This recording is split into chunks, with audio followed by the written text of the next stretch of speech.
Olá pessoal, continuando então o nosso tutorial sobre o software de simulação Microcap. Hoje vamos falar de simulação DC. Então o Microcap possui diferentes simulações DC, sendo DC de pior caso, simulação DC de varredura e simulação DC do ponto de operação, que é o assunto dessa videoaula de hoje. Então aqui nós vamos simular um circuito composto somente de fontes de tensão e resistores, mas o mesmo procedimento a gente vai ver em vídeos futuros que pode ser aplicado para circuitos contendo elementos ativos, inclusive, como transistores, como diodo, como amplificadores operacionais. Então a gente vai montar primeiramente esse circuito aqui à direita, né, e vamos realizar a simulação do ponto de operação. Né, uma vez que todas essas tensões aí são constantes, o circuito vai apresentar tensões e correntes também constantes. Né, e vamos conferir então se o resultado de simulação, né, ele produz o resultado da resposta que já é dada aí junto com o circuito. Então, primeiramente, vamos montar esse circuito, né, começando aqui da esquerda para a direita. Vamos colocar aqui uma fonte de 14 volts, em seguida um resistor de 4 ohms. Continuando, nós temos aqui também um resistor de 3 ohms, que é onde a gente vai calcular então a tensão, né, V. Tenho aqui outra fonte de tensão de valor 6 volts e por fim mais dois resistores, um resistor de 2 ohms, através do qual vai circular a corrente I, e um resistor aqui de 6 ohms.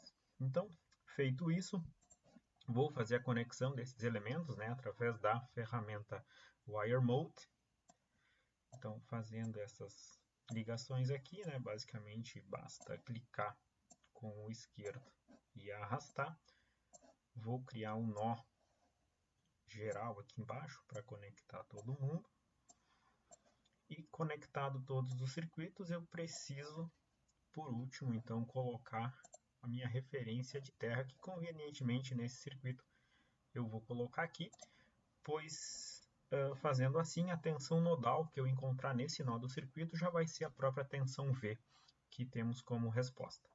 Então, uma vez que o circuito está montado, eu vou aqui em Analysis, né, e seleciono a opção Dynamic DC. Então, logo eu clico na opção, eu já consigo ver aqui no meu circuito, né, posso dar um OK aqui nessa caixinha, eu já consigo ver no meu circuito o valor das tensões nodais. Então, contando com o nó de referência, né, nós temos 4 nós nesse circuito, e como a tensão do nó de referência é zero, ela não é mostrada, então eu tenho aqui as tensões desse nó, que é 14 volts, que é a própria tensão dessa fonte. Tenho a tensão desse nó, que é menos 400 milivolts, que é justamente o valor que a resposta é dada pela resposta do circuito. E a tensão desse outro nó é 5,6 volts. Então notem que quando eu passo o cursor aqui sobre um desses nós, né, o valor da tensão correspondente aqui ele troca de cor. Então eu consigo facilmente associar qual que é a tensão nodal. Posso mover, né, essas tensões aqui sem nenhum prejuízo, apenas por uma questão de visualização. Continuo tendo, então, aqui quando eu passo o cursor do mouse sobre o nó, o destaque na tensão correspondente.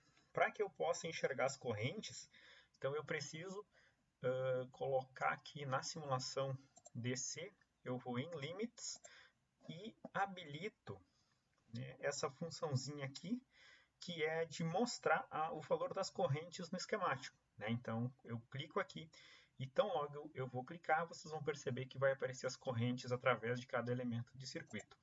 Né? Então, aqui dou um OK e basicamente a gente consegue perceber que para cada elemento de circuito eu tenho as minhas correntes. Né? Então, a tensão eu já tenho a polaridade, o valor, se é positivo ou negativo, aqui no próprio valor, mas a corrente não, a corrente ela é sempre positiva, porém ela vem acompanhada do sentido. Então note que aqui eu tenho, por exemplo, 3,6 amperes fluindo nesse sentido aqui. Da mesma forma, eu tenho o valor que nós já sabemos pela resposta, né, de corrente, a corrente ir fluindo nesse sentido, ou seja, através desse resistor de 2 ohms, é 2,8 amperes. Então, de fato, por aqui a gente consegue perceber que a nossa simulação elétrica produz um resultado idêntico à resposta calculada para o circuito.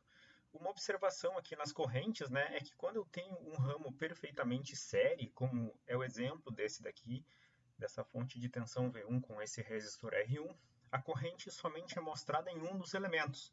Né? Note que eu não tenho uma setinha de corrente aqui em R1, por exemplo, como eu tenho para esse resistor R4 ou para esse resistor R3. Justamente porque a corrente nesse ramo de circuito já está indicada como a corrente aqui que passa pela fonte. Né? Então, isso é comum na simulação DC em termos de corrente quando eu tenho ramos perfeitamente série do circuito. Eu posso, então, mostrar as correntes e posso mostrar outros parâmetros, inclusive. Para esse circuito, pode ser de interesse que eu visualize também a potência. Então, eu posso habilitar aqui os valores de potência no esquemático. Então, para não causar muita poluição visual, eu vou desabilitar o valor de corrente e vou habilitar aqui o valor das potências. Então, aparecem essas caixinhas vermelhas aqui que mostram a potência dissipada, caso for uma potência PD no elemento de circuito, ou caso aquele elemento, por exemplo, a fonte de tensão V2 está fornecendo potência para o circuito, então eu vou ter aqui PG, de potência gerada, 22,4 watts. Essa outra fonte de tensão está gerando 50,4 watts. E os demais elementos aqui, os resistores, estão consumindo potência. Todos eles estão dissipando, a exemplo, o resistor R3, 15,68 watts. Então, essa é a simulação DC do ponto de operação de circuito. Quando a gente for trabalhar com elementos ativos, eu também posso habilitar aqui em Limits uma função para visualizar a condição do meu elemento ativo. Por exemplo, a região de operação de um transistor, o estado de um diodo. Como a gente não tem nenhum elemento desse tipo nesse circuito, a utilidade aqui dessa função aqui vai ser mostrada em um vídeo posterior. Certo? Então, para essa videoaula era isso, e na continuidade nós vamos simular um circuito contendo elementos ativos. Até a próxima!